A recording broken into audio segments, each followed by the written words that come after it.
Staff? No, I didn't do that. You don't recall flashing top and bottom? No. She was drunk at the hotel room, and she started exposing herself to our associate producer. It's good to meet you. Nice to meet you as well, Dr. Phil. And I'm glad you haven't taken a 38 to him. Well, Dr. Phil, the reason that I'm here, you know, my mother and my husband, the two people that are supposed to be the most influential and positive in my life, have accused me of being an alcoholic, verbally abusive.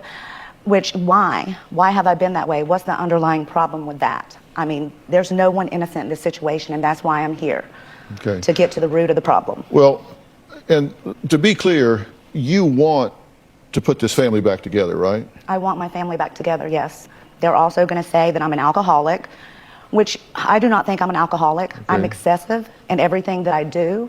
But you don't consider yourself an alcoholic. You say you don't have a problem with alcohol. You have a problem with Victor and his control. His over-control of you. Extremely over-controlling. Okay. When you got married, you fell in love with him, right? I fell in love with him way before we got... He was married. I dated him, and that's awful to say when he's married to another woman for 9 years. I was with him for 9 months while he was still married. So you started having an affair with a married man? I did. That's my karma. I did. And so now you think he's cheating on you? I would pretty much bet 100% he has. He will never admit to it or attest to it because I never had access to the computer. Well, in fact, at one point you thought he was cheating on you with her. Absolutely, 100%. With his ex-wife? That's right. In the beginning, absolutely. Well, karma would be a bitch there, wouldn't it? Oh, absolutely. So you found out that he was texting her, going back and forth with her, right? Oh, yes. He was talking to his ex-wife excessively. Every morning, on the way to work for an hour, and on the way home for an hour. And that's the truth. So how'd you handle that? Oh. Not well. I took a hammer and I went down into the recording studio and I destroyed drums, guitars, the soundboard, cymbals. I literally cracked cymbals with a hammer. And then I proceeded to take pictures and post it all over social media. So you took a hammer and went and destroyed $40,000 worth of recording equipment. He's a musician. I think, yeah, he is. Yeah, yes, he's a musician. Yeah. Over 42,000. Well, he was until then. Yeah, right. And so you smashed all of that up, and that was to help things how? It was to help me, because I didn't take the hammer to him. I mean, I can be aggressive, but I wouldn't want to, like, physically hurt him to where, you know, he was, like, brain damaged or something like that. Look, you wound up getting arrested for that. I did get arrested. I did. And if I had not posted the pictures on social media, I may not have gotten arrested. But see, I'm my own worst enemy when it comes to that. I sabotage myself more than anyone else could sabotage me. So you committed a crime, destruction of property, then you posted all the evidence publicly for everyone to see, then you got arrested, having posted the evidence, and you wound up going to jail for how long? Well, I got bonded out pretty quick. By? Victor paid to get me bonded out. So you destroy all of his stuff, then he pays to bail you out? Correct. And he paid your legal fees. And he got you a lawyer. Absolutely. But then you pled out and went to jail and served how much time? I went to jail and served 42 days. And then I had to go like into a program for 15 months, which I completed, and Victor paid all my probation fines and everything else. But not to, you know, lose track. But when you say that I got arrested, you know, for committing a criminal act, okay, well, I don't know, like, certain statutes in the state of Georgia, but it was my marital home. I had been in that home for 11 years, so I could destroy anything in there if I wanted to, well, apparently right? not. Well, obviously, or maybe I didn't have a good enough attorney at that time. I'm not the judge, but it seems to me that you got a felony conviction. I absolutely did. You said you don't want me to lose track here, and I have a list. So you find out he's talking to his ex-wife, who is ex because you had an affair with him while he was married. You get mad, go down, smash stuff with a hammer.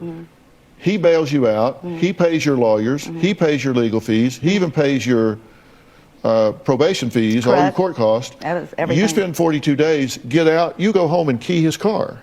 I did. I know. I mean, you know, it's a vicious cycle. But, you know, and she wasn't... she wasn't the only one. I mean, there's been pictures on the computer. Well, wait a minute. You just spent 42 days in jail for destruction of property, and you get out and go straight to his car and do it again. I did. And I poured bleach on some of his nice dress shirts, and I did. I mean, I'm not happy about it, but I was at the time. No, I felt like it's not a vindication, but I felt like I was entitled and I had the right to do that. You had a right to key his car? Yeah, I bought it. And we had transferred that title 2 or 3 different times, because when I got the car, I got a personalized license plate that said Bella. And he got pissed off. He's like, I can't drive a vehicle that's got Bella on the back of it.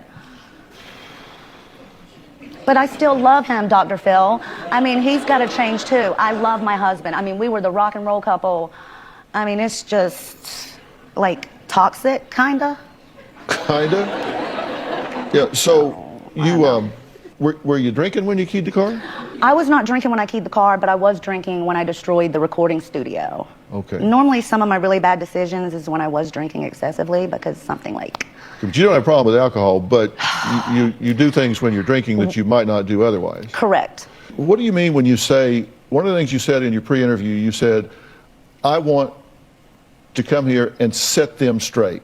You think they've got a distorted view of you and they're ganging up on you, and not just Victor, but your own mother. Absolutely. How is she victimizing you here? She has victimized me. My first recollection of my mother, I was 9 years old. She has never been a nurturer. She has always been jealous of anything that I had, whether it be vehicles, hardwood floors. I mean, it's always been a competition between she and I. You said she's jealous of your glamorous lifestyle. Yeah, absolutely, yes. Okay. So I just have to say really quick, as a musician myself, I am personally offended by her destruction of this recording studio. $40,000 of damage, I would be devastated. I definitely would not be bailing the person out of jail and covering all their legal fees. I would just be horrified. And this is terrible. Her behavior is out of control. She claims she's not an alcoholic, but it sounds like she gets drunk and wreaks havoc and becomes a menace. So I'm just curious to see what her husband and the rest of her family have to say about this. So you want them to own up to their bad deeds and set them straight, so Absolutely. we can just all be honest and get this worked out. That's the goal, but I don't think that's going to happen, because I'm pretty sure if not one of them, both of them will get up and walk off stage when you call them out. I am here to be accountable for my actions. Okay. That's why I'm here. So they're going to get up and walk off stage. You're not. They I'm are. not going anywhere. You're going to hang I mean, in here, work this out. Dr. Are you Phil, willing to be honest? I've been villainized, of course. I mean, I have nothing to hide. I mean, you can Google my name and just see everything. I mean, you know. I did. I have nothing to hide. I Googled your name. And this man that she's in love with, thank God, I wonder what she would do if she was pissed off. If she didn't like him. Brandi says her ex Victor is a controlling, selfish, jealous liar. Narcissistic, manipulative, Narcissistic and manipulative. egregious. And she's so in love with him. I am in love with him. Victor says Brandi is mean, vindictive, manipulative, and really just has a problem with alcohol in his opinion. We're going to meet Victor after the break. I'm still madly in love with my ex-husband, Victor. I can't live with him, I can't live without him. I am still crazy about him and he still spoils me. Just the other day, he sent me a watch with an engraving that says, "Only time will tell. Love, Victor." Well, Brandi claims despite Victor being compulsive, obsessive, and controlling, she's still very much in love with him.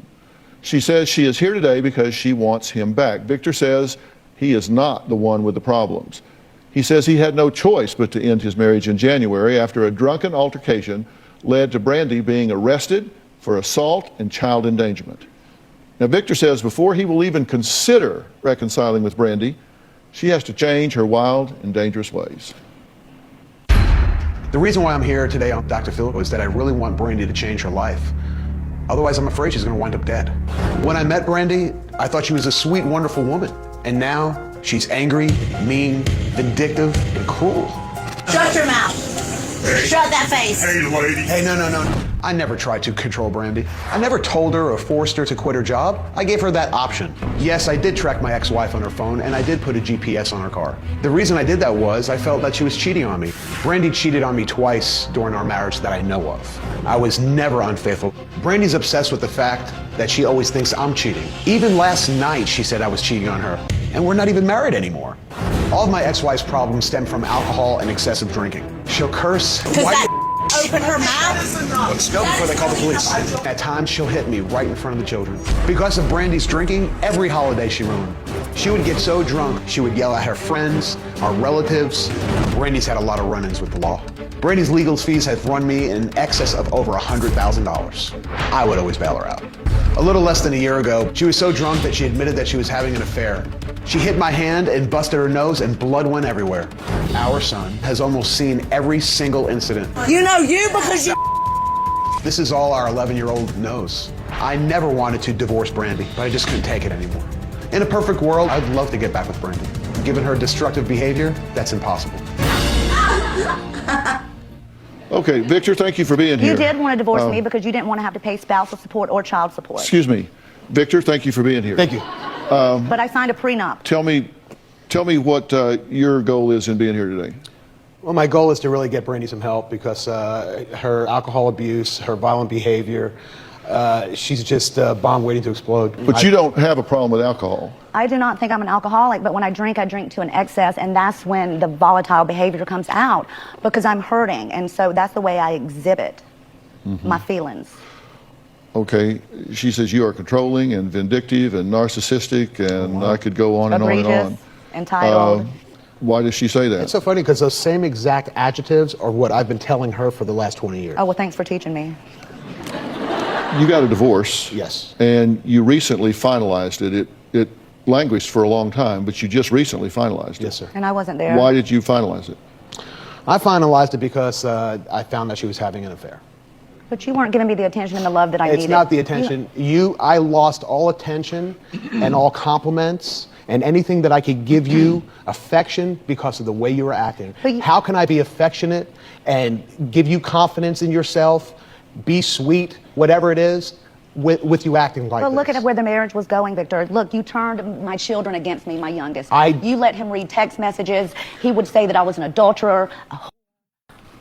Brandi, you did this all yourself. Every bit of it. No, no one is 100% Listen, Brandi, you're accountable. 43 years old. After a certain age, you should know your morals and priorities. You made me lose my morale. You drove me to a point of insanity. I didn't drive you anywhere. Behavior. But you said that he broke your nose. My nasal bone was broken and I had a scratched cornea. And he says that I ran towards him and he put his hand up. And I did run towards him, so maybe he was protecting himself. I mean, I don't know. The police were called. Yes.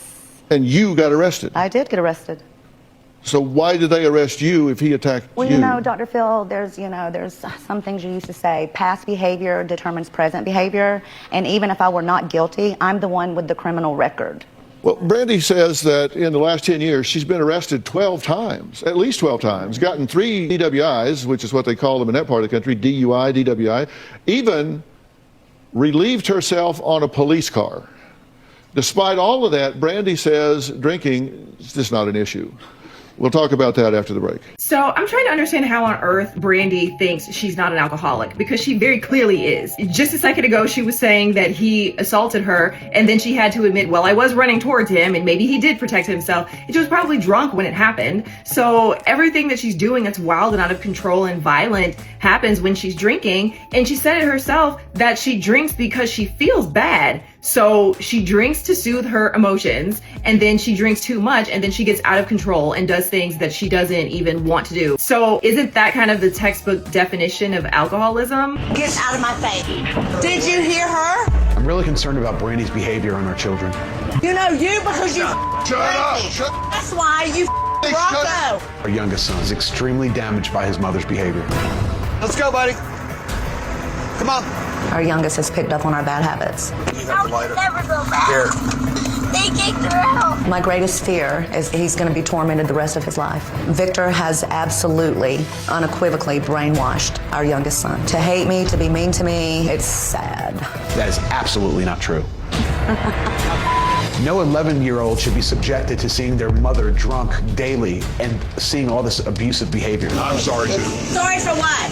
Because I opened her mouth? I would love our son to have a relationship with his mother. But until she wants to make a change, it's not going to happen. Well, Brandi is adamant that she's not an alcoholic. She says she just does everything kind of to the extreme. So why then has Brandi, by her own admission, been arrested at least 12 times, gotten 3 DWIs, and even relieved herself on a police officer's car, all in the past 10 years? Now, I was doing this show because there's a child involved here, and I said, I want to know if everybody here is willing to be honest and take a hard look at what's really going on. And that's my question to both of There's you. definitely something going on, or I wouldn't behave the way that I behave. Okay. I'm embarrassed. I'm thoroughly embarrassed. So I like to see what people do when they're not here, because you come here and everybody puts their best face on. And we've seen a few clips of this so far, but this is a tape of you at dinner, the two of you at dinner. And what's significant here is that your son is there. He's 11. He was 10 at the time. 10 at the time, 11 now, watching this whole thing. Take a look. For 13 minutes, I'm gonna listen to your mouth. How about that? I got you right over here, baby. I'm sorry. Get out of my face. I got you out of my face. Want to? No. Shut your mouth. Shut that face. Hey, lady. Hey, no. Waiting. Hey, yeah, I'm trying to. I'm trying to. Polite? Yes, you are. Did you hear guys her? haven't done anything. Did you hear her? It's okay. These people are in a restaurant. Yes, I'm trying to. Sorry. I'm sorry too. Sorry for what? Because that opened her mouth. Let's go before they call the police. I don't want to have to. We won't be back. Let's go. Who runs this place? Watch me again. I'm sorry. Here, let's go. Here I am, bitch. Your son's there watching this. That's you guys in a restaurant. I'm here to be accountable. I know, Dr. Phil. That's why, I don't know. There's some people sitting at the table next to you, right? Yes, sir. She said some words under her breath, and I did not have to react. And it's not an excuse. It's not an excuse for my behavior. It's not. It's not. That's just one of many. Well, your son is there. I know. So I know. you finally get in the car. Here's what happened in the car as you're leaving. BJ will be with me. That's my child, baby. He's mine. 50-50. He's in the back seat, and he's crying in the back seat. Let's listen to your child. Let's see what your child I says. just saw it a second ago. I don't like when you say bad words to dad all the time, 24/7.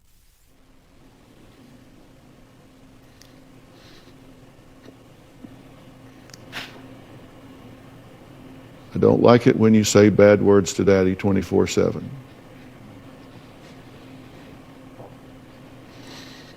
And then you get home, and here's what happens.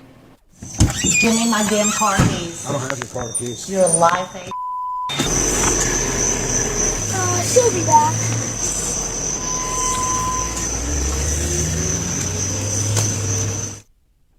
Wow, you're something else. And what he says, I wish I had recorded all the you've done. and what he says, That's dirt right there.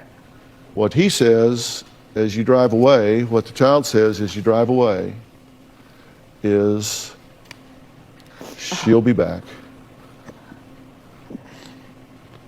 Through tears, he says, she'll be back. Brandi's been drinking, all bets are off. I'm excessive in everything I do, whether it be drinking, smoking, you name it. Do I drink every day? No. Do I drink every other day? Yeah. I can take it or leave it, but I like to take it. Who runs this place? You know you because you Shut up. We'll go to restaurants, so within 2 or 3 drinks, Brandi's flipping people off, cursing at them, and all of this happens in front of our children. My problems do not stem from drinking. Does it contribute a little bit? Of course. One time at one of my son's football games, Brandi was so drunk that she ran out onto the field. I've been in trouble with the law so many times I can't count on my fingers and toes. I have 2 felony charges, 2 more felonies pending, 13 or 14 arrests. Oh, and I'm sure Dr. Phil's gonna put every mug shot up there. Victor blames everything on my drinking. All of our issues. Every time I drink, I break out in handcuffs. I mean, proof's in the pudding. What can I say? I wouldn't be sitting across from you for nothing. What can you say? You can say, I'm sorry, but what does that do? I mean, that behavior is just not of a 41, 42-year-old mother. I mean, there's definitely, something that's going on. But he's not 100% either. He just has proof. He has more proof. That's just The only person you control is you. I know, but I've been out of control for a while. I don't know why. I mean, I don't know. You're doing this in front of your child. I know. And I you're know. belligerent, and you're clearly drunk, and you get in the car and drive away. Mm-hmm. And my question for you is, what the hell are you doing letting this woman drive away in a car? I've went through it so many times to where she would try to almost run me over. That is not true. I would never try to run you over. If I took the keys from her, there would be a fight in front of my son again. I've learned to just... So you take a drunk, belligerent woman and put her in a 5,000-pound missile and turn her loose on the streets. Dr. Phil, you don't have the right to do that. I was in a rock and a hard place for a long time with her. Everything I did That's an or understatement. didn't That do, goes both ways. everything I did or didn't do was to Murphy's protect my Law. son Murphy's Law. from not seeing what he should have witnessed anyway. And he did. I don't know if I would blame the husband for her getting in the car and driving. I think sometimes it can be difficult to physically control a drunk, belligerent adult person who's being violent. Like he says, he's been through it so much. This is why he divorced her. So he is trying to protect his son. I don't know how capable he is of protecting other people on the road from her. I mean, now there's nobody to stop her from doing it. But I really feel for the dad here. You can tell he really is concerned about the impact on the children. He's in tears. She's crying too, but she's also, kind of like, she's taking accountability, but at the same time, she wants to make sure he gets some blame too. So she's not fully being accountable, and she still refuses to acknowledge that she has a problem with alcohol. Was she drunk before you went to dinner? Yes. So not you drunk. load up her and your I son wasn't and go to drunk dinner? before we No. went to dinner. Have you been drunk since you got here? Dr. Phil, That's not an essay question. yes. Have you been drunk since you got here? Yes. You were too drunk to do your original sit-down interview with my staff, were you not? When that night? When I first got here? I wasn't drunk the day that I came to sit down and talk to producers. I was nervous. But I wasn't drunk. I didn't drink that morning before I came. First time we tried to film with you, you were too drunk to do the filming. I don't recall that. I bet you don't. I don't recall that. Do you remember exposing yourself to my male staff? No, I didn't do that. You didn't. No. I did not expose myself to your male staff. Which one? It's not funny, but no, I don't recall doing that. I don't recall doing that. I don't. You don't recall that? Pardon? You don't recall No, that? I don't. I don't. You don't recall flashing top and bottom? No. Flashing bottom when I had to urinate? I'm not talking about the police car, I'm talking about here. No, not at all. When I was changing, I would never disrespect you in your studio like that. Well, would there be any reason that I would have that on film? I don't know. I don't know. Maybe. Well, if you wouldn't do it. Can I see? All right, bring it out. But I take your word for it. Yeah. I don't know if I was... We didn't put this on tape because we didn't want to. I'm not showing it because I'm not here to embarrass you. Oh, Jesus. My boob. No, there's more. No, I'm good. I mean, I'm here for a reason. What happened? I want you to see the reason. She was drunk at the hotel room, and she started exposing herself to our associate producer. I don't remember that. I don't. I was drinking before I left Texas to get here. Thank you. I apologize for that behavior. See, I want to change that. Are you ready for your interview? I'm ready. Why did you just spit? Because I wanted to. I want my husband back. I want Victor back more than you could ever even acknowledge. Hey, I do anything illicit. I do not need treatment. That is one thing I don't need. And here is Brandi when we tried to film with her later that afternoon. Hey, if I was a C cup, I might be something. What time did you start drinking? 10:30 this morning. I had 2 beers and I had a vodka tonic. Not enough. I bet on the game today. I bet $10,000 on Texas and I lost. Do you think that's quite a lot of money? That's nothing. My hair costs more than that. No, I mean, I'm serious. Hold on, wait. Let me get my lips like big. Okay, here we go. She doesn't have $10,000. That's awful, Dr. Phil. I mean, seeing it, it's just like, because I mean, it's like, didn't think I was that bad. I mean, really, I mean, there's definitely a problem.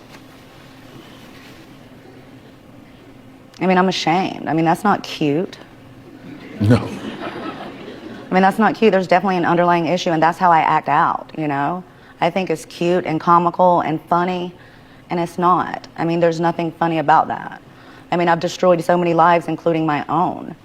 But I'm 100% accountable for all that, and that is like, oh my God, I'm so embarrassed. I'm so embarrassed. I really am very embarrassed. I mean, I was like 3 sheets in the wind. I'm embarrassed, you know. I mean, I didn't come here and, you know, Party City. You know, I came here to discuss my life with you, and I took advantage of you and advantage of the people that you have working for you and put you in a very bad, precarious situation How with much my have you behavior. been drinking now? I haven't had anything today. I swear. I would tell you if I had. You know, if there had been some champagne in the green room, I might have. Now, see, I'm trying to make light of it. I haven't had anything to drink. You want to give me a breathalyzer? No, I believe you. I haven't. The guard's been with me, like, all... Yeah, I put a guard with you because I'm sensitive to your safety and the safety of others. I understand that, Dr. Phil, and Because I'm very... I'm not going to have her driving a car or doing something that puts other people in jeopardy. I understand. And I'm not going to make any excuses about it. I'm very And appreciative. So I hired security to be with you 24/7 because I think you are a danger.